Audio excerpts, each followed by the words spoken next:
from work and you're in a job interview, everybody's been tempted to steal something from work. It may have been a paperclip, but your ability, your brain's transderivational search capacity is so that it can go back to age 16 to your first job and go through every day and say, oh, I thought about stealing a paperclip when I was working for that company 25 years ago. And if you say no, you'll trigger the lie, a lie response. So, and who's going to say, oh yeah, I think about stealing stuff all the time. And in a job interview, you're going to lie. So if I watch you lie, then I can, from that point on, I know you lie anytime you do that. There are several different indicators. Some of the big ones, I mean, the emblematics are real indicative of lies. Your emblematic gestures, everybody knows what an emblem is. An emblem is something that doesn't need words to describe it. So if there's an American flag in here, you don't need words to say, you know, what that represents. You know what the flag means. If I do, you know, that in our culture, you know what that means. It's good. If I do that in this culture, it's good. Now, if I put it up here, it's a three-pointer, but if I leave it here, it's just okay. If I do that, you know what that means.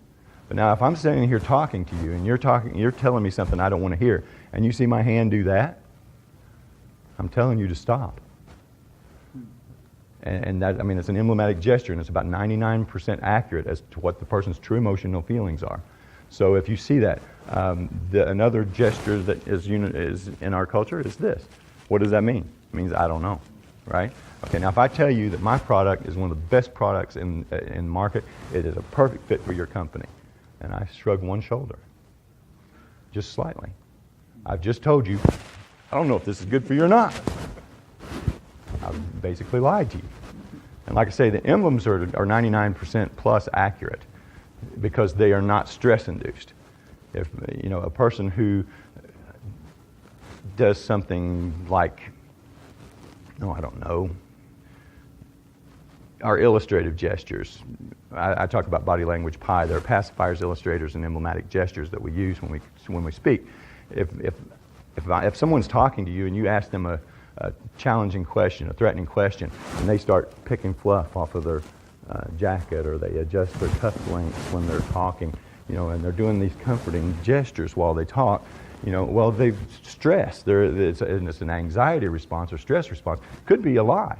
And about 70% probability, if it was a response to a threatening question, it is a lie. But it's still a stress response. An emblem is not a stress response. It is an emotional response. So when you see somebody perform an emblematic gesture, like a shoulder shrug, it could be two-sided, it could be one-sided. If it's one-sided, your brain works symmetrically. So when you see gestures occurring, they should be symmetrical. Now that doesn't mean that you can't emphasize something with one hand, but by and large your gestures should be symmetrical, yes? That was a gesture. Oh, 5? Okay. So I know somebody that always is doing this after certain questions and things. Right. Where they probably, that's a comforting gesture. It's a you know, they're patting themselves down, trying to get comfortable. Now there's people who do these things and they do them all the time. You know, there are people who just mess with their hair.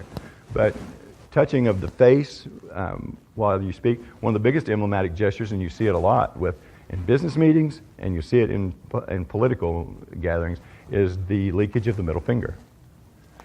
You would be surprised how many people flip each other off in business meetings and professional meetings.